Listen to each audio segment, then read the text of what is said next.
بسم اللہ الرحمن الرحیم۔ ان کا بابا ان پر قربان۔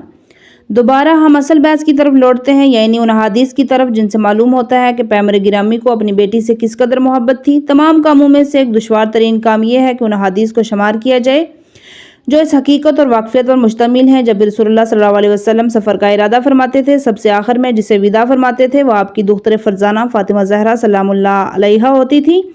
در حقیقت انہی کے خانہ اقدس سے اپنے سفر کا آغاز فرماتے تھے، اور جب سفر سے واپس تشریف لاتے تو سب سے پہلے اپنی بیٹی کے گھر میں تشریف لاتے تھے، پھر اپنی ازواج کے گھروں کی طرف جاتے، کیونکہ اللہ تعالیٰ نے اس دختر فرزانہ کو ازواج رسول اور کائنات کی تمام عورتوں پر فضیلت عطا کر رکھی تھی۔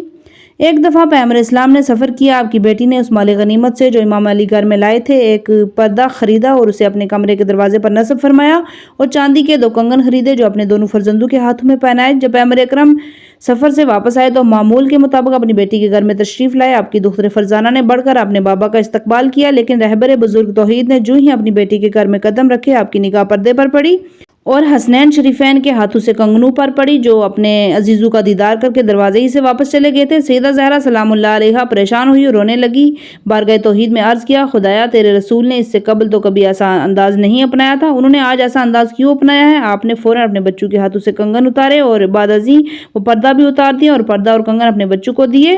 وہ یہ سب کچھ اپنے نانا حضور کے پاس لے جائیں، ان کے حضور اپنی ماں کا سلام بھی پہنچا دے۔ دونوں شہزادے بارگاہ پیغمبر میں روتے ہوئے پہنچے اور اپنی والدہ کا سلام بھی پہنچایا۔ پیغمبر اکرم نے اپنے شہزادوں کو اپنی گود میں لیا اور بوسے دینا شروع کر دیا۔ آپ نے حکم دیا کہ اس پردہ اور کنگنوں کو مساکین میں تقسیم کر دیا جائے۔ یہ روایت تمام شیعہ اور سنی محدثین کے درمیان خاصی مشہور ہے۔ اس حدیث کو مختلف طریقوں سے بیان کیا ہے، لیکن اس حدیث کی مزید وضاحت کی ضرورت ہے۔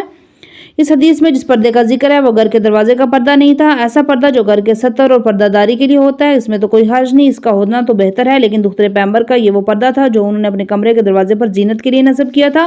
یہ بات روشن ہے، ایسا پردہ فاطمہ زہرا کے خانہ اقدس کے لیے کوئی ناپسندیدہ کام نہیں، لیکن ایسا پردہ خاندان رسالت کی پارسائی اور فداکاری اور اثار کے لیے مناسب نہیں تھا۔ وہ کنگن بھی ان کے زہد سے مناسب نہیں رکھتے تھے۔ اگر یہ حدیث صحیح ہے، فاطمہ زہرا سلام اللہ علیہا کے لیے بہتر تھا کہ وہ اپنے اس پردے کو اللہ کے راستے سے خرچ کر دیتی، کیونکہ ہر طرح بھوک و افلاس نے ڈیرے ڈال رکھے تھے، ضرورت مند اور مساکین کثرت کے ساتھ تھے۔ ابن شاہین نے مناقب فاطمہ میں ابو ہریرہ صوبان سے یہ حدیث تھوڑے سے فرق کے ساتھ نقل کی ہے کہ جب رسول اللہ اپنی بیٹی کی طرف معمولی قیمت کا پردہ تھوڑی قیمت کے کنگن بیچ چکے تو 3 مرتبہ اپنی بیٹی سے فرمایا، فاطمہ زہرا نے ایسا کیا، ان کا باپ ان پر قربان۔ خاندان محمد کو اس دنیا سے کیا کام، وہ تو سرائے جاویدانہ کے لیے پیدا کیے گئے ہیں، یہ دنیا تو انہی کے لیے تخلیق کی گئی ہے۔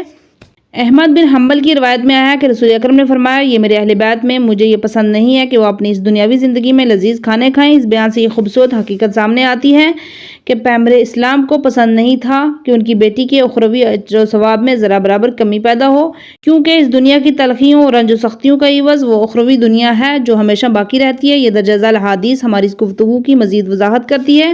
تفسیر طالبی میں امام جعفر صادق علیہ السلام سے مروی ہے، ایک دفعہ رسول اسلام نے اپنی بیٹی کو اس حال میں دیکھا کہ انہوں نے اپنے جسم پر چادر اوڑھ رکھی تھی اور ایک ہاتھ سے آٹا پیسنے کے لیے چکی چلا رہی تھی اور دوسرے ہاتھ پر اپنے فرزند کو لیے ہوئے دودھ پلا رہی تھی۔ رسول اسلام کی آنکھوں میں آنسو آ گئے اور فرمایا، اے میری دختر، دنیا کی سختیوں اور تلخیوں کو برداشت کرو تاکہ آخرت کی جاویدانہ شیریں نعمات کو حاصل کر سکو۔ حضرت فاطمہ زہرا نے عرض کیا، یا رسول اللہ، میں ہر حال میں اللہ کی بے قرار نعمات پر اس کا شکر ادا کرتی ہوں۔ اسی وقت قرآن مجید کی آیت نازل ہوئی، وَلَسَوْفَ يُؤْتِيكَ رَبُّكَ فَتَرْضَىٰ، سورہ زحا آیت نمبر 5۔ بہت جلد تیرا پروردگار تجھے اس قدر بے پناہ نعمات عطا فرمائے گا کہ آپ خوشنود و شادمان ہو جائیں گی۔ فاطمہ زہرا کی اخلاقی اور انسانی خصوصیات، زہد و انفاق۔ فاطمہ زہرا اللہ کی راہ میں زہد و پارسائی و انفاق فی سبیل اللہ میں عرفہ و اعلیٰ مقام رکھتی تھی۔ زہد و پارسائی کا مفہوم مطلب یہ ہے کہ دنیا کی ہر چیز کو چھوڑ چھاڑ دینا اور اپنے دل کو اس دنیا کی ہر چیز سے الگ تھلگ کر دینا۔ یہ بات روشن ہے، جس قدر ایک انسان کی اخروی جہان سے دل بستگی اور عشق و علاقہ بیشتر سے بیشتر ہوتا ہے تو اس قدر دنیا فانی اور اس کی عارضی لذات سے دل اچاٹ ہونے لگتا ہے اور انسانی روح و جان میں سرائے آخرت کی محبت پختہ تر ہونے لگتی ہے۔ فکر و افکار کی دنیا میں، اس دنیا میں اس کے لوازمات سے حقارت اور دوری کے جذبات پیدا ہونے لگتے ہیں۔ جس قدر انسان خرد و آگاہی میں اور اللہ ایمان کے سلسلے میں مضبوط ہونے لگتا ہے، اس قدر اس جہان فانی کو لذت اور محراب سما زندگی کی نظروں میں کوئی قیمت و وقت باقی نہیں رہتی۔ اے قاری عزیز، کہ آپ نے بچوں کے کھیل کود میں کبھی غور کیا ہے؟ بچوں کو اس کھیل کود میں جو لذت و سامان ملتے ہیں ان کا تصور تک نہیں کیا جا سکتا۔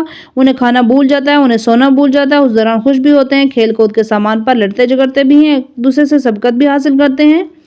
اس لاحاصل اور بے فائدہ کام میں افسردگی بھی اٹھاتے ہیں۔ جی ہاں، جب ان کی عقل پختہ ہوتی ہے اور ان کا شعور کامل و بلند ہوتا ہے تو وہ ان کو کودکانہ کھیلوں سے فرار کرنا شروع کر دیتے ہیں اور اپنے آپ کو شغل میلوں ٹھیلوں سے بلند و بالا خیال کرنے لگتے ہیں۔ ان کا کام اپنی شخصیت کے لیے کوچک اور نقصان دہ اور اپنی عزت وقار کے منافی قرار دیتے ہیں۔ ان میں یہ تبدیلی اس لیے آتی ہے کہ ان کے مدراک نے پختگی حاصل کر لی ہے۔ اب وہ اپنے بچپن کے دور سے عبور حاصل کر چکے ہیں۔ اب انہوں نے زندگی کی دہلیز پر قدم لیے رکھے ہیں۔ جی ہاں، اللہ کے برگزیدہ اور اس کے ولی اس طرح ہوتے ہیں، وہ دنیا اور اس کی لذتوں اور لوازمات اور ٹھاٹ باٹ کو چشم حقارت سے دیکھتے ہیں۔ ان کے قلوب دنیا کی محبت سے بہت دور ہوتے ہیں۔ انہیں مادی جبروت سے کوئی عرض نہیں ہوتی۔ وہ دنیا کو دنیا کے لیے نہیں چاہتے بلکہ وہ دنیا کو رشد و معنوی سرمایہ رستگاری اور اخروی جہان کی آبادکاری کے لیے چاہتے ہیں۔ انہیں اس دنیا سے پیار و محبت اس لیے ہوتا ہے کہ وہ اللہ کی عبادت کرنا چاہتے ہیں، وہ مال و ثروت چاہتے ہیں، لیکن اس سے ان کی غرض یہ ہوتی ہے کہ وہ اللہ کے راستے میں خرچ کرتے ہیں، اپنے لیے آخرت میں جنت جاودانہ حاصل کریں۔ وہ مال دنیا سے بھوکوں کو کھانا کھلاتے ہیں، بے لباس لوگوں کو لباس عطا کرتے ہیں، درماندے اور بے سہارا لوگوں کو تکالیف سے نجات دلاتے ہیں، ستم زدہ لوگوں کو آزادی اور حریت ان کے حقوق دلاتے ہیں۔ امیر المومنین ارشاد فرماتے ہیں کہ بلا شبہ دنیا شخص کے لیے جو باور کرے سچائی کا گھر ہے، جو اس کی ان باتوں کو سمجھے ان کے لیے امن و عافیت کی منزل ہے، اور اس سے زیادہ راہ حاصل کرے اس لیے دولت مندی کی منزل ہے، جو اس سے نصیحت حاصل کرے اس لیے وعظ و نصیحت کا محل ہے، وہ دوستان خدا کے لیے عبادت کی جگہ، اللہ کے فرشتوں کے لیے نماز پڑھنے کا مقام، وحی الہی کی منزل اور اولیاء اللہ کی تجارتگاہ ہے۔ انہوں نے اس میں فضل و رحمت کا سودا اور اس میں رہتے ہوئے جنت کو فائدہ حاصل کیا۔ زہد و پارسائی یا قاری عزیز بیان سے آپ پر یہ بات آسان ہو گئی ہے۔ آپ حضرت فاطمہ زہرا سلام اللہ علیہا کے زہد و پارسائی کی اس اساس کو آسانی کے ساتھ درک کر سکتے ہیں۔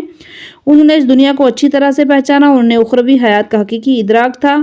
اب کوئی تعجب کی بات باقی نہیں رہ جاتی۔ آپ نے اپنی زندگی میں کم سے کم اس دنیا میں اس کی ضرورت سے استفادہ کیا۔ آپ نے اپنی زندگی میں مواسات اور ایثار کی فضیلت کو اپنایا۔ آپ کی نظر اس دنیا کی ثروت اور رزق و برکت کی کوئی حیثیت نہیں تھی۔ یہ کوئی تعجب کی بات نہیں ہے کیونکہ آپ کائنات کے پارسا ترین انسان کی دختر۔ ان کی عقیدتی زندگی زہد کے ساتھ مربوط تھی۔ ان کی اجتماعی زندگی پوری کائنات کے لیے نمونہ عمل تھی۔ آپ اپنے والد گرامی جو کائنات کے سب سے بڑے زہد انسان تھے کی سیرت پر چلنے کے اعتبار سے تمام انسانوں میں اولیت رکھتی۔ فاطمہ زہرا سلام اللہ علیہا کی امیر المومنین امام علی علیہ السلام کے ساتھ ازواجی زندگی پارسائی سادگی اور معنوی شان و شوکت سے معمور تھی، کیونکہ آپ کے شوہر نامدار تمام انسانوں میں رسول اللہ کی زہد و پارسائی کی اتباع کرنے کے اعتبار سے اولین حیثیت رکھتے تھے۔ یہ حقیقت ہے کہ تاریخ اسلام نے امام علی علیہ السلام سے بڑھ کر کوئی زہد و پارسا انسان نہیں دیکھا، کیونکہ امام علی تو وہ تھے جنہوں نے زور و زیور سونے اور چاندی کے مخاطب ہو کر فرمایا تھا، ہاں اے سونا اور چاندی مجھ سے دور ہو جا، میرے علاوہ کسی اور کو دھوکہ نہ دو۔ امام علی علیہ السلام کی شخصیت تو وہ تھی، آپ نے جب بھی ایک بے نوا عرابی کے لیے حکم جاری فرمایا اسے 1000 دے دیے تو آپ کے وکیل نے پوچھا سالار من 1000 چاندی یا سونا؟ آپ نے فرمایا اسے جو بھی دے دو، میری نظروں میں دونوں سنگ و خار ہیں، جس میں اس کا زیادہ فائدہ ہو وہی اسے دے دیجئے۔ ہم نے اپنی خطاب علی المہدی الی اللہدی میں اسے موضوع کے متعلق چند واقعات حضرت فاطمہ زہرا کی زہد کی مناسبت سے یہاں نقل کیے ہیں۔ حالانکہ آپ نے اس کتاب کے گزشتہ صفحات میں آپ کے انفاق فی سبیل اللہ پر مشتمل احادیث پڑھی ہیں۔ ہم نے ان کا ذکر باب ازواج سورہ حل اتی کے نزول کے ضمن میں کیا۔ ہم یہاں چند احادیث پیش کرتے ہیں جن میں نفس موضوع پیش کیا گیا ہے۔ کتاب بشارت مصطفیٰ میں امام جعفر صادق علیہ السلام سے مروی ہے کہ جابر بن عبداللہ انصاری سے روایت ہے، ہم نے رسول اللہ کے پیچھے نماز عصر پڑھی، جب آپ نماز سے فارغ ہوئے تو محراب میں بیٹھ گئے اور لوگ آپ کے ارد گرد بیٹھ گئے۔ اچانک ایک غریب بوڑھا مسافر مسجد میں وارد ہوا، پھٹے پرانے لباس میں ملبوس تھا، پیری اور ناتوانی نے اسے کچھ اس طرح گھیر رکھا تھا، اس میں چلنے پھرنے کی سکت نہیں تھی۔